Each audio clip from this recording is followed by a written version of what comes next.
The Apple Watch is a huge release for the company. It's the first new product they've made since the iPad and the death of Steve Jobs. The first new product created entirely under the watch of CEO Tim Cook, and the first one that Johnny Ive, the star designer at Apple, has really created from the inside out. It is a fascinating, beautiful device, but nobody really knows if it's any good. Well, I've had one for a week, and I can tell you if it's any good. The watch is gorgeous in a surgical, sterile, sci-fi kind of way.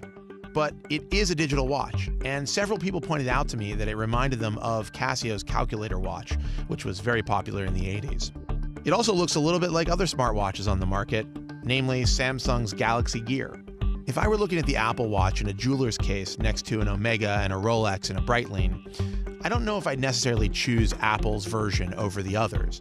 But after wearing it for a week or so, I have started to get comfortable with it and maybe even like it a little bit. But just like any Apple product, it's not about good looks alone. This thing is packed full of advanced technology.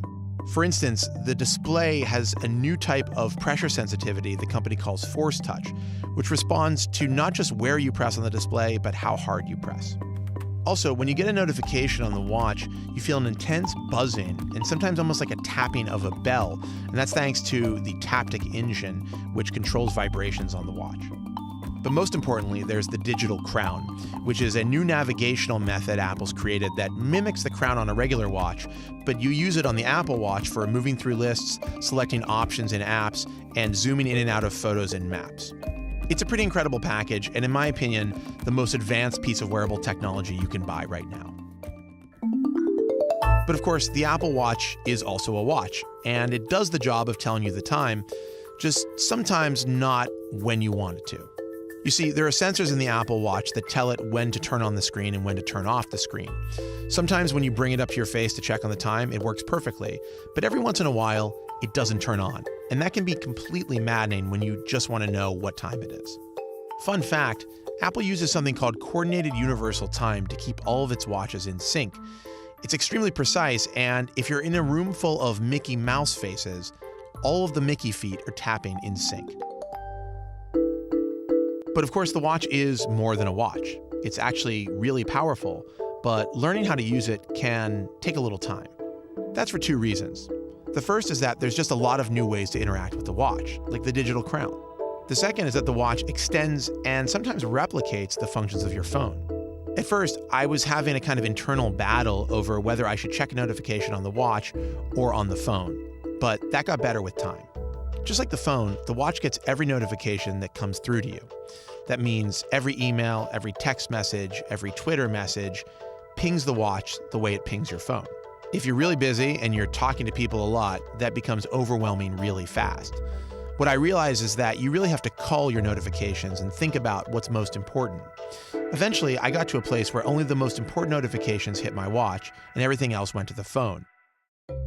In some ways, and I'm sure Apple would not love to hear this, the watch is sort of a miniature phone on your wrist.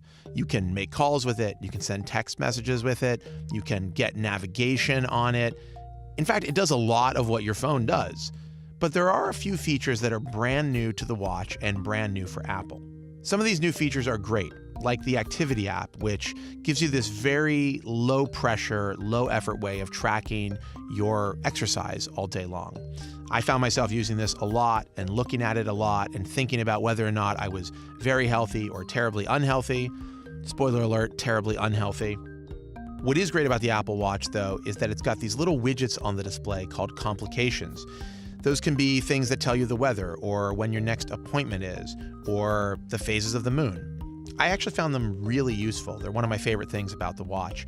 And it did make me wonder why we don't have any of those things on the iPhone home screen. But some features are decidedly less successful, like the ability to send your heartbeat to somebody.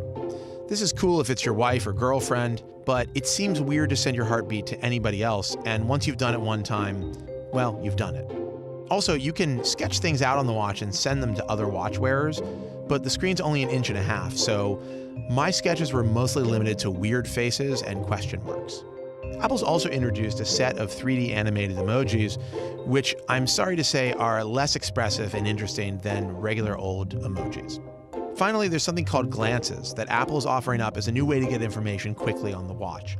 You swipe up from the bottom and you get a set of little cards. And on those cards, there's single-serving pieces of information, like the latest tweet in your timeline or your heartbeat. I kind of wanted to love these, but the problem is they're inconvenient, they're hidden, and they often have to load from the phone, so you don't get the information right away, you get a spinning wheel. I think they could be good with time, but they need a lot of work. One of the things I struggled with while using the watch was how much I looked at it, and how much I looked at it while I was in a group setting or talking to somebody. It can be very rude in mid-sentence to look down and check your watch. It's just as rude, if not more rude, than looking at your phone. If you're thinking that the Apple Watch is going to solve your distraction problem or fix notifications in your life, it's not going to. You've got to do that. It's a question of self-control. Ultimately, the watch is not life-changing.